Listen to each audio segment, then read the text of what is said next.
Okay, so I guess I'm gonna rant here today.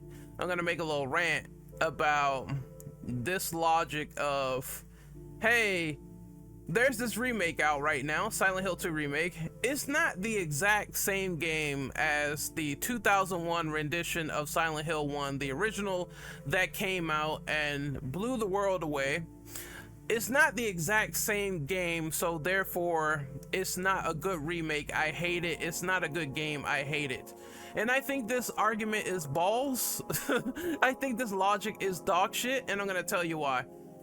If you're of the mindset of judging a remake just because it is not the same exact game mechanically, with the same cutscenes, with the same ebb and flow of the original, then what you want is the original game or a remaster, which is fine. It's fine to want a new Silent Hill 2 remaster. That's not the HD version. That's not the trash version. It's fine to want that, right? But if you're going into a new remake, which is to redo, that's the official definition, to redo the experience, then of course it's not going to be the same exact game unless it is a one-for-one remake. So that's the first problem, right?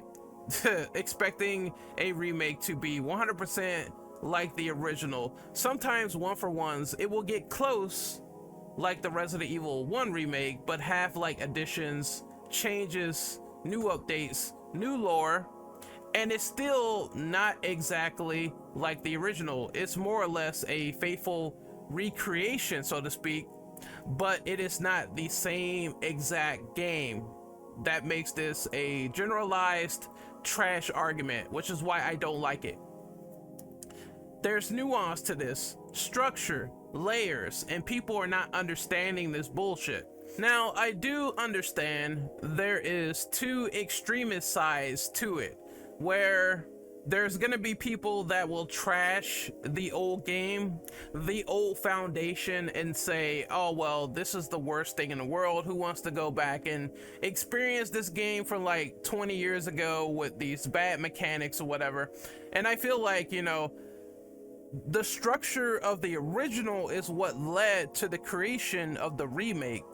There needs to be some respect there. I understand when things get archaic. I understand when some things have not aged well, but if it wasn't for the original, the remake would not exist. So I believe this new crowd that says old games are shit, blah, blah, blah, they should have a little bit more respect, because if it wasn't for the older game, the remake wouldn't be here. At the same time, those people saying, well, all remakes are bad, shit, they can't do anything good. Look, I love the original Silent Hill 2, but the boss battles in the new one destroy the original. I'm sorry, it destroys it up and down, if I were to be completely honest, because the way they do it and they put the bosses in more entertaining phases is a lot more interesting than it was in the original. And that's just, in my opinion, true. It's true. Like, in the other world looks more menacing and oppressing in the remake than it was in the original. It seems like people cannot understand there are times where the remake can do something better than the original game. And then there's times where the original game, because I like Maria's death scene a lot more in the original, it has like more emotion. It's times where the original game could do something better than the remake. It's like point for point for point. However, that being said, saying something good about a remake seems to be like kryptonite to purists. It seems to be like their green kryptonite injected right in the heart, because they can't say anything good. It doesn't fit their MO, it doesn't fit their narrative, it doesn't fit their agenda. They cannot say anything nuanced about a remake because they don't like remakes, and that's how it works with them. And I'm gonna read this Twitter post that in the video here that I originally was going to make this rant on in the first place. I think I ran it on Twitter first, but I'm going to read the entire thing. And I said, and I quote, "If you don't like Silent Hill 2 Remake, That's fine. For whatever constructive reason, that's fine. And I say keyword constructive because destructive criticism and bad faith arguments don't fly in this equation whatsoever. If you can't make a compelling argument, then I basically do not agree. But I think the opinions of saying it's not the same game from 2001 is fucking trash. If it's not a one-for-one remake, then of course it's not the same game. Remember, there was a slight flip of the dime for one-for-one remakes when The Last of Us Part 1 remake came out. Excluding all the arguments of the blowback of $70 and the removal of factions, which I agree with, there was talks of people saying one-for-one remakes are lazy. One-for-one remakes do no good to the industry. One-for-one remakes are terrible and should not exist. One-for-one remakes don't really refine anything. And I'm just thinking to myself, why? We're talking of quality of life improvements. Despite the pricey points, there were people that still bought this game from the TV show because transmedia marketing, they were flocking to the people that would watch the TV show as initial first fans and then buy that game no matter what. So it's like this, all right? There's a mindset where people think that everything is made and should cater to them. And this whole idea of one-for-one remakes diminishing the industry made no sense to me. I think that Dead Rising Remaster, Deluxe Remaster, Remake, whatever the fuck you want to call it, has some good quality of life improvements. And then there's the idea of, yes, removal of content. And I understand that is a big deal. That is a big thing.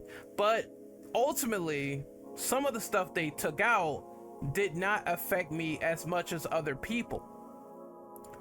Here's the thing. One-for-one remakes, they have a place here, all right? It's just dependent on how they handle them, how they coordinate them, but the quality of life is what I'm looking for. A better playing game of a game that I loved from the past. I find no issue with that whatsoever. They should exist. Which one is it? One-for-one remakes either, apparently according to your logic, don't change much. They are deemed as minuscule. They are ruining the industry, but the argument that you're making is that, of course, it needs to be equivalent to the original game. Saying these two things in a sentence doesn't make sense.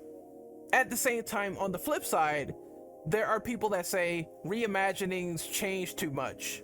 They change too much on the level of significance, and you guys make a big deal about that and complain too much. Even if the refinement makes sense, even if it's made sensible, these are like whole new games, and you guys kind of grandstanded these as the gold standard after Resident Evil 2 Remake came the fuck out. I think people just bitch too much and they don't know what they want, and this is the mind of sometimes a purist. This is exactly the point that I'm making. If a one-for-one remake is done, then is still arguments created about them being soulless cash grabs, despite resembling the original in a large capacity. We saw this with Demon's Souls Remake, where it resembled the original in a large capacity. It was a one-for-one. It was $70 before The Last of Us Part 1. And people were just saying, hey, this art style is just shit, you know what I mean?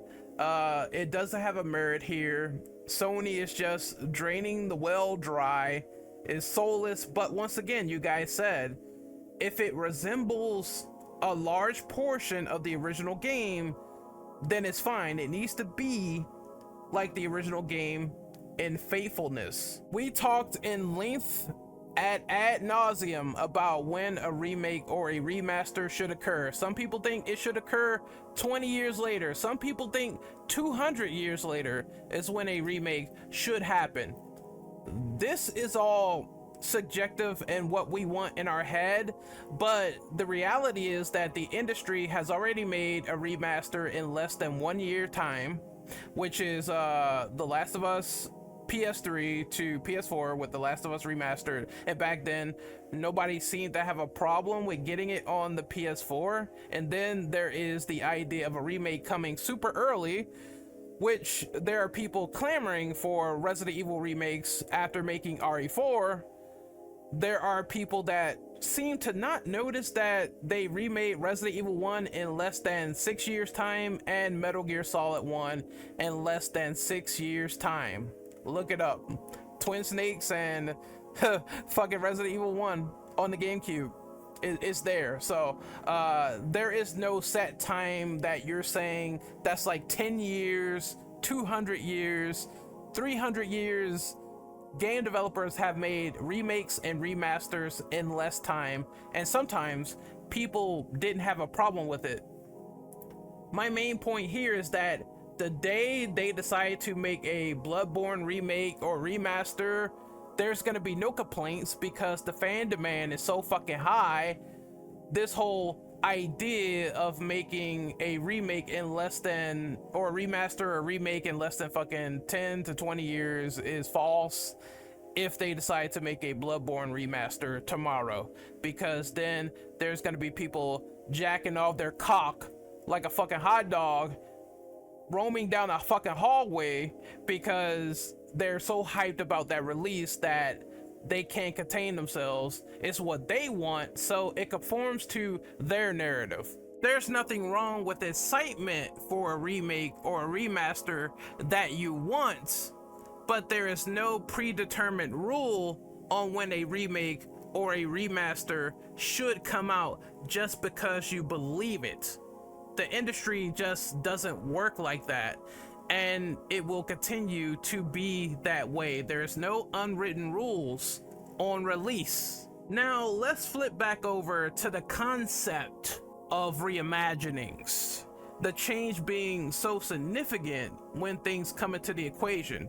Whenever this happens, you guys complain too much about too much change and too much refinement, even when it makes sense. It made sense to refine the combat a little bit for Silent Hill because, again, Silent Hill combat in the past has never been really that great. I understand you're an everyman, and the new one makes it work where you're an everyman that can't do everything but just dodge around and that's it, and you can still get clobbered in this game no matter what. They added a challenge and strategy to the gameplay, whereas in Silent Hill 2, the OG, you're just bonking things with a pipe and hoping you stun lock them to death. And there's no other interesting dynamic to the offense and defense of the combat in the original Silent Hill 2. I think people bitch too much and they don't know what they want with remakes. This is exactly the point that I'm making. If a one-for-one remake is done, then it's still arguments created about them being soulless cash grabs, despite this being the thing that people want. You want it to be exactly the same as the original game, barely touched, one for one, resembling the original in some capacity. If people don't like changes, then wouldn't they give some respect, some flowers to one-for-one remakes? But according to them and what I've seen, they don't. They will lump one-for-one remakes in the same category. Then there's Reimaginings, which people saw as the gold standard at one point with Resident Evil 2 remake, completely reworked and different game elements. Now they're also seen as soulless cash grabs after Resident Evil 4 remake, despite having significant work done to the systems, the gameplay, and new combat additions with the knife that is different from the original. And you have a parry now, and you have bigger areas, and you have newer areas. These people cannot create a compelling, nuanced argument. It sometimes festers as distinctive purism. If you love the original game, it still exists in your heart in some form. Just play them. It's like a poor quality or a bad replay value package can still exist, like Resident Evil 3 Remake, that cuts out a significant portion of the source material. That's not good. However, the fact that people can't even decide to give flowers when the source material for a reimagined remake is maintained or enhances the lore at times is baffling to me. And that's what I think. I believe you guys sometimes don't know what you want. I believe you guys sometimes like bashing on remakes because it makes you feel good or euphoric or whatever, but you can't talk about the merits of the game that happens to override some of the things the original did not do well, because that would break your little heart. Like, for real. I am someone who loves the original Silent Hill 2. I am someone who likes the remake 2 for Silent Hill 2. But there could have been improvements to be made, and Bloober did make improvements in areas, and it cannot be disputed at this point that there are things that the original could have done a lot better, and there are things that the remake could have done better in certain scenes of acting, like the Maria elevator death, which is kind of weird in the remake, but you know, I guess they were going for something more realistic, but you get what I mean. The thing is, though, I believe that a perfect synergy is that the original game can coexist on a plane and the remake can coexist on a plane. And there are differing types of people who get into the franchise because of a remake. And I believe that's good if you get into a franchise and you retroactively want to go back and play the original Silent Hill 2. And I believe that is ideal whenever that happens. To cap off this video, I've seen all the stuff about Speedrunner being disillusioned with remakes and the Gaming Brit sharing the same sentiment, but here's the thing. Some of the companies they are ranting about, which is Capcom and Konami, if you look at Silent Hill, they are making Silent Hill F. That is a completely new Silent Hill game. They're making Silent Hill Townfall. That is a completely new Silent Hill game. We don't know what Annapurna is going to do after that walkout, but there is 2 new Silent Hill games on the horizon, along with Hexadrive making Silent Hill The Short Message, which is a new Silent Hill experience for free. You're not pointing that out. Like, what about all the new games that Capcom is doing? If they are making Resident Evil 9 and that is officially in development, that is a sequel to Resident Evil Village, Resident Evil 7, and if we tally up Resident Evil 7, Resident Evil 8, and Resident Evil 9, completely new sequels alongside remakes, which is honestly the best way to do it. And let's not talk about other Capcom sequels or new IPs, Pragmata, Monster Hunter Wilds, Kinesugami, all of those other games they're making, right? Let's factor those into the equation, right? All right, it's like we have new games coming from these 2 companies. I just think that you're kind of leaving the loud part out for your own narrative. Once again, there are new games coming. There are new games out there currently that will fit your interests. Even right now, if you look outside of the survival horror spectrum and other companies, we could play fucking Metaphor and Sparking Zero and all that stuff. The gaming industry is not cooked because remakes exist. I think people are trying to make sure and super highlight the fact that remakes are becoming popular, and they're trying to say this is overriding new games and content and stuff like that, when there's been new releases coming in said franchises.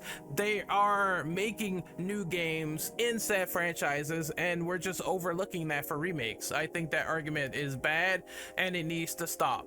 Remakes aren't ruining the gaming industry, and if they were, then I guess they wouldn't be coming out so high bar and selling well and being revered as well made amongst the gamers out there who it caters to. It caters to an audience. It caters to somebody, which is why some remakes are doing very, very, very successful, which is why the RE remakes, look how much those motherfuckers are selling, man. If it sells and it's doing well and people seem to like them and dig them, I see no harm in something just simply existing. I believe that, like all media, something always has a place, especially if most of it is doing well. New games are going to coexist, and remakes are going to coexist, and I guess I wouldn't want it any better. The only thing I think I need right now is more remasters of older games or ports brought up to snuff on modern hardwares. I want to see a Kuon come back into the fruition yet again, and I could buy them from software. I want to see the older Fatal Frames like 1 through 3 come back to the modern PlayStation Store. Dino Crisis is coming out next week, the original on the PlayStation storefronts, October the 15th, I believe, which is pretty good. Actually, now I get to buy this game on my PS4 or PS5. It beats paying more than you bargain for with the older game, costing like $200 or $300, maybe even $1,000 just to obtain a physical copy. This is why digital preservation is so important. Let's also think about it like this. If you never played that game before and you have no means of obtaining it and they make a remake or a remaster, that's good for the people that never played it. And that's about it. Like, all these gamers saying, oh, remakes are ruining the industry, that is so hyperbolic. It's so insane. It's so over exaggerated. I don't even know where to begin. But there can be a better job at digital preservation, which I agree with. Either way, I'm signing out. Hopefully you guys enjoyed this discussion piece, and as always, take care of yourselves. Laters. But something I think a lot of people forget on both sides is, while nitpicks are still valid criticisms, they are not the end-all be-all of a character or story, and they should never be treated as such.